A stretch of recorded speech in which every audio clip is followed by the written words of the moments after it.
আমি আজকে ফেসবুকে লিখেছি, যৌক্তিক দাবি আদায়ের লড়াইয়ে আমার দেশের মানুষ গড়ার কারিগর শিক্ষকরা থাকবে রাতের অন্ধকারে খোলা আকাশের নিচে শহীদ মিনারের চত্বরে, আর কিছু উপদেষ্টা শিক্ষক হওয়ার পরও এসির ভিতরে ঘুমাবে। বুঝতে হবে এই দেশের মানবতা লুণ্ঠিত করে ফেলেছে তারা। কথা বলেন ঠিক কিনা বলেন? শিক্ষক বাঁচলে শিক্ষা বাঁচবে। কথা বলেন ঠিক কিনা বলেন? এই জন্য আপনাদেরকে বলবো, এই দাবিগুলো আমরা সুন্নিরা বরাবর করে আসছি। এই দেশের সার্বভৌমত্ব সুরক্ষায়, ধর্মের সুরক্ষায়, মানবতার তরে আমরা কথা বলে আসছি। আমাদের কথাগুলো রাষ্ট্রযন্ত্রের কানে পৌঁছে না, এবার আমাদেরকে পৌঁছাতে হবে। আমার যুবকরা কি আছেন এখানে? যুবকগুলা কোথায় একটু হাত তুলে দেখাবেন ইনশাআল্লাহ। ডানে বামে যাবেন, যেদিকে যাব আমরা একদিকে যাব। কথা বলেন ঠিক কিনা বলেন? এবারে আমাদের মিশন হলো আমরা আর ভাগাভাগিতে নাই, এক থাকতে চাই। ঠিক কিনা বলেন? চন্দনাইশের মাহফিল থেকে রেড অ্যালার্ট, অনতি বিলম্বে গণ আন্দোলনের রূপ নেওয়ার আগে শিক্ষকদের যৌক্তিক দাবি মেনে নেন। ঠিক কিনা বলেন? আর না হয় ওই শিক্ষকের ছাত্ররা ক্যাম্পাসে বসে থাকবে না, ওই শিক্ষকের সন্তানেরা ক্যাম্পাসে বসে থাকবে না, ওই শিক্ষকের ছাত্রগুলো ক্যাম্পাসে ভাষায় বসে থাকবে না। ঠিক কিনা বলেন? অনতি বিলম্বে কোন ট্যাগ দিয়ে শিক্ষকের যৌক্তিক দাবিকে নষ্ট করতে পারবেন না। আবার কিছু কিছু দালাল আছে যারা বলে শিক্ষকদেরকে মাঠে নাকি অন্য কেউ নামাইছে। এইরকম ট্যাগ দিয়ে শিক্ষকদের গায়ে জল কামান ছিটানো যাবে না, এইরকম ট্যাগ দিয়ে শিক্ষকদের হাতে হাত করা লাগানো যাবে না, এইরকম ট্যাগ দিয়ে শিক্ষকদের যৌক্তিক আন্দোলন, যৌক্তিক দাবিকে প্রত্যাখ্যান করা যাবে না। আমি আবারও বলছি, আমি তাহিরি মাঠে নামার আগে সাবধান হয়ে যান। যা বলি হৃদয় থেকে বলি, এই দেশের শিক্ষকরা যদি শান্তিতে বাস করতে না পারে, 500 টাকা নাকি দেয় বাসা ভাড়া। আর বেটা বস্তির মধ্যে তো 500 টাকা দিয়া একবেলার খাবার চলে না। কথা বলা ঠিক না বেডে? এগুলো শিক্ষকদের সঙ্গে তামাশা করা হচ্ছে, কোটি কোটি টাকা ডানে বামে বরাদ্দ করা হচ্ছে। আর এই শিক্ষকরা কেন সেখানে গিয়ে রাত দিন যাপন করবে? ওরা কেন রৌদ্রের পরে আপনাকে দাবি করতে হবে? ওরা কেন রাতের আধারে শহীদ মিনার চত্বরে ঘুমাতে হবে? এটা কি আপনাদের কানে পৌঁছে না? অনতি বিলম্বে পৌঁছান। আর না হয় এদেশের আমরা যারা শিক্ষকদের আদর্শ তুল্য এবং শিক্ষকদের স্নেহধন্য যারা আছি, আমরাও একজন শিক্ষকের সন্তান হিসাবে, শিক্ষকের ভাই হিসাবে নিজে একজন শিক্ষকতা করেছি, সেই শিক্ষক হিসাবে আমরা মাঠে নামতে বাধ্য হব। কথা বলেন ঠিক? কারা কারা রাজি আছেন? 2 হাত তুলে দেখা দেবেন ইনশাআল্লাহ। রাজি আছে তো ইনশাআল্লাহ? 1 রেখে দিলাম। 2, আমাদের রাহি ভাই বলছিলেন আমার ইসলামী ব্যাংকের আমাদের অসংখ্য 5,000 উপরে কর্মীদেরকে তারা অযথা বিনা কারণে চাকরি থেকে বের করে দেওয়া হয়েছে। ঠিক কিনা বলেন? বড় আফসোস লাগে, বড় দুঃখ লাগে, বড় কষ্ট লাগে।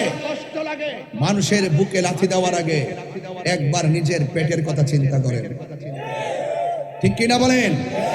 আজকে আপনি যাকে বের করে দিচ্ছেন, এমনও তো হতে পারে ইন্নাল্লাহা ইউমাহিলু ওয়া লা ইয়ামহুল, ইন্নাল্লাহা ইউমাহিলু ওয়া লা ইয়ামহুল। আল্লাহ ছাড় দেয় কিন্তু ছেড়ে দেয় না। তুমি তাকে বের করে দিবা, অপেক্ষা করো তোমাকে বের করে দেওয়ার জন্য আবার 3টা বাহিনী লেলিয়ে যাবে। কথা বলেন ঠিক কিনা বলেন? কামা তাদিন তুদান, যেমন কর্ম। এই চোখের পানি কিন্তু বৃথা যাবে না। আমি অনেক শিক্ষকদেরকে দেখেছি আজ চোখের পানি ফেলে কান্না করেছে। আমি অনেক ইসলামী ব্যাংকের চাকরিজীবীদেরকে দেখেছি চোখের পানি ফেলে কান্না করেছে। ছোট ছোট পরিবারের বাচ্চা কান্না করেছে এবং ওই চাকরিজীবীর মা বাপ অসুস্থ, হসপিটালে থেকে কান্না করছে। কথা বলেন ঠিক কিনা বলেন? অনেকজন মারা গেছে, হার্ট অ্যাটাক করে মারা গেছে, স্ট্রোক করে মারা গেছে। আপনি কি মনে করছেন এগুলো? আজকে দেখেন না যে ডাল ধরা হচ্ছে সেই ডাল ভেঙে পড়ছে। কারণ কি? আজকে বহিষ্কার করছে কারা? দেশ চালাচ্ছে কারা? আমি তো সেটাই এখনো খুঁজ পাচ্ছি না। কে কাকে চালাচ্ছে? এইভাবে তো কোনো রাষ্ট্র চলতে পারে না। কথা বলেন ঠিক কিনা?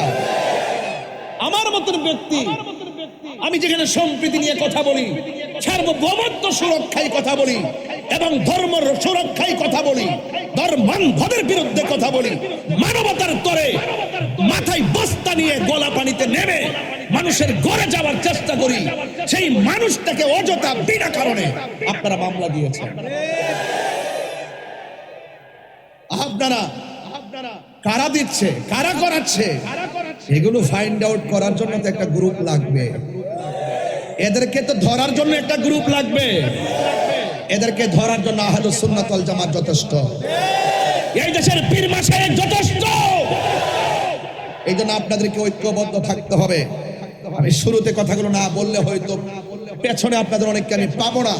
এই জন্য দ্বিতীয় দফা হিসাবে আমি ইসলামী ব্যাংকের চাকরিচ্যুত কর্মচারীদের চাকরি ফিরিয়ে দেওয়ার প্রস্তাব পেয়েছি। তিন, আমাদের এই দিক দিয়ে আমাদের ওয়াকার ভাই যাচ্ছিলেন, তাকে তিনজন গলার মধ্যে দাও ধরে, ছুরি ধরে, তার ক্যামেরা যা আছে তাকে আহত করে নিয়ে যাওয়া হয়েছে। আজকে কয়টা দিন পার হয়ে গেল, আমরা কি কোনো সন্ধান পেয়েছি? এই সন্ধান পেয়েছি। এই রাস্তায় কি এরকম আগে কি এরকম ছিল? তাহলে ওপেন ডাকাতি, ওপেন চুরি, ওপেন ছিনতাই, ওপেন খুন, ওপেন গুম, ওপেন মব ভায়োলেন্স, এগুলো সারা বাংলাদেশের মানুষের নিরাপত্তাকে লুণ্ঠিত করেছে। কথা বলেন ঠিক কিনা বলেন?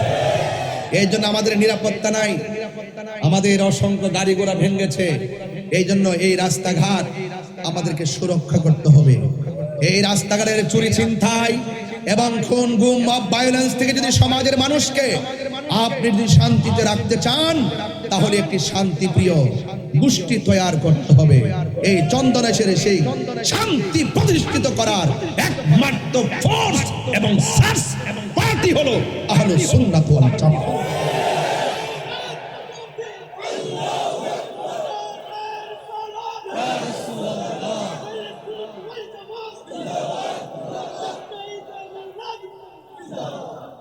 বাবারা আমার, তিনটি কথা বললাম, এই কথাগুলো মাথায় রাখবেন।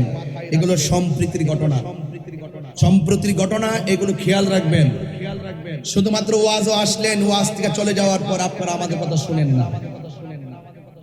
ওয়াজ যেইভাবে আসছেন আপনারা হাজার হাজার মানুষ, এই মানুষগুলো যদি একদিন শুধুমাত্র প্রেস ক্লাবের সামনে একটা প্রতিবাদে দাঁড়াতেন, আমরা ইসলামী ব্যাংকের 5500 লোকের চাকরি আমরা দ্বিতীয় দিন ফেরত পাইতাম।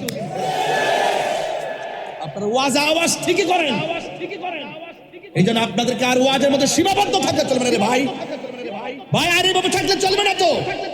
আরে 90টা মাজার ভেঙেছে, 2 দিন পর আপনার খানকা ভাঙবে।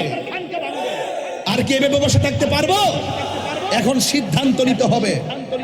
ডাক দিলে পাওয়া যাবে তো ইনশাল্লাহ? আরে পাওয়া যাবে তো ইনশাল্লাহ? আজকে কি টাকা খরচ করে মাহফিলে আসেন নাই? গাড়ি ভাড়া দিয়ে আসেন নাই? আপনাদেরকে মাঠে ডাকলে যেন পাই। এবারের সিদ্ধান্ত ঐক্যবদ্ধ সিদ্ধান্ত নিতে হবে। এবারের সিদ্ধান্তে আহলুস সুন্নাত ওয়াল জামাতের অস্তিত্বের প্রমাণ এই দেশে করতেই হবে। কথা বলেন ঠিক কিনা? আমার ভাইয়েরা, পরিষ্কার আওয়াজ, ধারাবাহিক কথা বলছি। বলুন, আজকের মাহফিলে যারা এসেছেন, আমাদের আসল ঘরের নাম কি? বিল্ডিং না কবর?